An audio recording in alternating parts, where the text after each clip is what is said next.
ጤና ይስጥልን። ይህ ቁም ነገር ሚዲያ ነው። የኒውክሌር ቦምቦች እጅግ በጣም ኃይለኛ ፈንጆች ናቸው።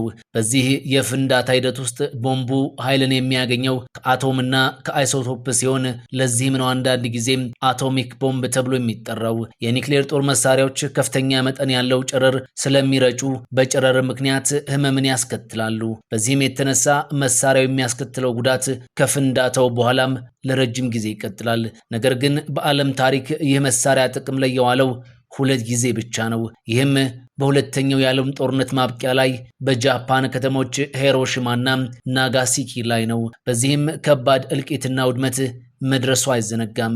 በሂሮሺማ ከተማ ላይ በተጣለው ቦምብ ምክንያት የተፈጠረው ጨረር ለበርካታ ወራት ቆይቶ 80 ሺህ የሚደርሱ ሰዎችን ለሞት ዳርጓል። በናጋሳኪ ደግሞ ከ70 ሺህ በላይ ሰዎች ሞተዋል። ምንም እንኳን ይህንን ቦምብ ሩሲያ፣ አሜሪካ፣ ዩናይትድ ኪንግደም፣ ፈረንሳይ፣ ቻይና፣ ህንድ፣ ፓኪስታን፣ እስራኤልና ሰሜን ኮሪያ የታጠቁ ቢሆንም ከሁለተኛው የዓለም ጦርነት በኋላ ጥቅም ላይ አልዋለም። የኒውክሌር ጦር መሳሪያ የነበራት አፍሪካዊት አገር ይህንን አውዳሚ የጦር መሳሪያ በቀዳሚነት የታጠቁት የወቅቱ ሀያላን አሜሪካና ሶቪየት ህብረት ሲሆኑ በተከታይነት ከአውሮፓ ደግሞ ዩናይትድ ኪንግደምና ፈረንሳይ፣ ከእስያ ሀገራት ቻይና፣ ሰሜን ኮሪያ፣ ህንድና ፓኪስታን፣ ከመካከለኛው ምስራቅ ምንም እንኳን መሳሪያው እንዳላት በይፋ ባታምንም እስራኤል እንዲሁም ከአፍሪካ ደግሞ በአፓርታይድ ስር የነበረችው ደቡብ አፍሪካ ይጠቀሳሉ። በጥቂት ነጮች የዘር መድሎ ስርዓት ስር የነበረችው ደቡብ አፍሪካ ከአውሮፓውያኑ 1960ዎቹ እስከ 1990ዎቹ የኒውክሌር ባዮሎጂካልና የኬሚካል ጦር መሳሪያዎችን ጨምሮ የጅምላ ውድመትን በሚያደርሱ መሳሪያዎች ላይ ምርምር ስታካሄድ ቆይታለች። እንደሚነገረው በደቡብ አፍሪካና በአካባቢዋ የሚካሄዱ የነጻነት እንቅስቃሴዎች የአፓርታይድ ስርዓትን ስጋት ላይ ስለጣሉት ከሶቪየት ህብረትና በሷ በሚደገፉ የአካባቢው ኃይሎች ፈተና ከገጠማት አሜሪካ ከጎኗ እንድትሰልፍ ለማድረግ የኒውክሌር መሳሪያን መጠቀሚያ ማድረግን ዓላማዋ አድርጋ ነበር የተነሳችው። ደቡብ አፍሪካ አደገኛውን የጦር መሳሪያ በጦር ሜዳ ላይ ለመጠቀም ሳይሆን ከያቅጣጫው በዘር መድሎ ስርዓቷ ላይ የሚደርስባትን ጫና ለማርገብ እንደ መከላከያ ይዘው ነበር።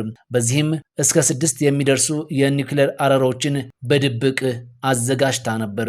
ደቡብ አፍሪካ የኒውክሌር ጦር መሳሪያውን በመገንባት ሂደት ውስጥም የአሜሪካ፣ የፓኪስታን፣ የእስራኤልና የታይዋን ባለሙያዎች በተለያየ ሁኔታ ተሳትፏል። ለኒውክሌር ጦር መሳሪያ ግብዓትነት የሚውለው ዋነኛው ማዕድን ዩራኒየም ባለቤት የሆነችው ደቡብ አፍሪካ የጦር መሳሪያውን በእጇ ካስገባች በኋላ ጠቅላይ ሚኒስትሯ የነበሩት ፒደብሊው ቦታ የመሳሪያውን ጠቀሜታ በተመለከተ ወታደራዊ ሳይሆን በዋናነት በዓለም አቀፍ ደረጃ የሚኖራትን የመደራደር አቅም ከፍ የሚያደርግ ፖለቲካዊ መሳሪያ ነው ብለውታል። ደቡብ አፍሪካ አቅሟ በዙሪያዋ ባሉ ሀገራት በሶቪየትና በኩባ በሚደገፉት የነጻነት እንቅስቃሴዎች እየተፈተነ በመጣበት ጊዜ በእጇ ያሉት ኒውክሌር አረሮች አስፈላጊነት እያከተመ ለስርዓቱም አደጋ የሚያመጣ መሆኑን በመገንዘቧ ለማስወገድ ማሰብ ጀመረች። የአፓርታይድ ፍጻሜ ሲቃረብ የደቡብ አፍሪካ መንግስት በራሱ ተነሳሽነት ቀድሞ አውዳሚዎቹን የጦር መሳሪያዎች ማስወገዱ በቀጠናውና በዓለም አቀፍ ፖለቲካ ውስጥ መተማመን ለመገንባትና ተቀባይነትን ለማግኘት ወሳኝ እርምጃ ነበር። በዚህም የአፓርታይድ ስርዓት አብቅቶ የብዙሃኑ የጥቁሮች መንግስት በደቡብ አፍሪካ ከመቋቋሙ በፊት ያሏትን የኒውክሌር ቦምቦች አስወግዳ ስታካሄድ የነበረውን የጦር መሳሪያውን ግንባታ ፕሮግራም በፍቃዱ አቆመች።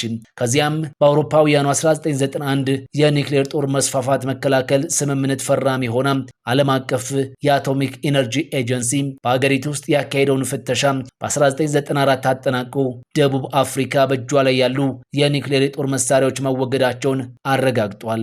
በዚህም በአፍሪካ ውስጥ የኒውክሌር የጦር መሳሪያ በመታጠቅ ቀዳሚ የነበረችው ደቡብ አፍሪካ ለዓመታት ያካሄደችውን መርሃ ግብር ሙሉ በሙሉ በማቆም በዓለም የአውዳሚው መሳሪያ ባለቤት ከሆኑ ሀገራት ዝርዝር ውስጥ ወጣች። አፍሪካ በምድራችን ላይ በተለያዩ የተፈጥሮ ማዕድናትና ሀብቶች ከበለጸጉ አህጉራት መካከል በቀዳሚነት ከሚጠቀሱት ውስጥ ናት።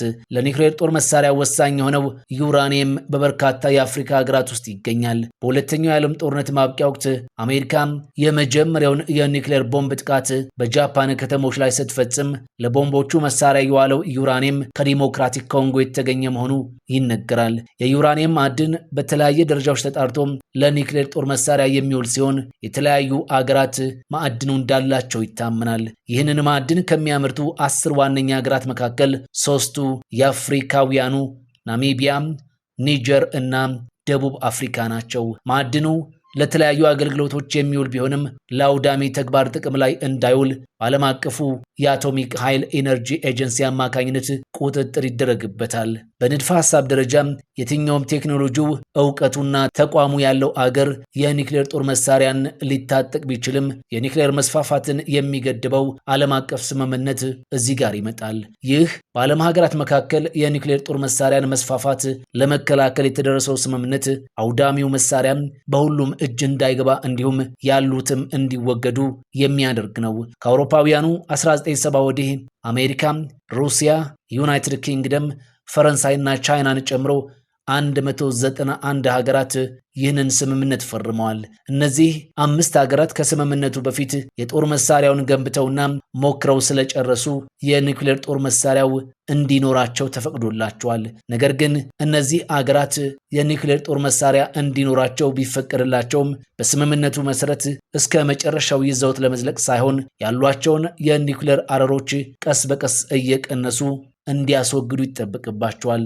የኒውክሌር ጦር መሳሪያ እንዳላት ያላረጋገጠችው ወይም ያስተባበለችው እስራኤል፣ ህንድና ፓኪስታን ስምምነቱን አልፈረሙም። እንዲሁም ሰሜን ኮሪያም ከ20 ዓመታት በፊት ከስምምነቱ ራሷን ያገለለች ሀገር ሆናም ሰፍራለች።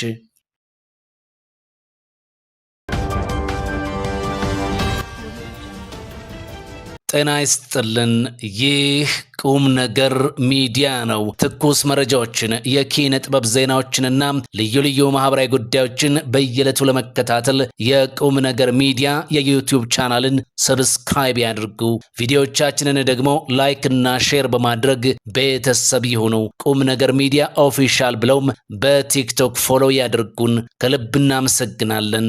ቁም ነገር ሚዲያ ለቁም ነገር እንሰራለን።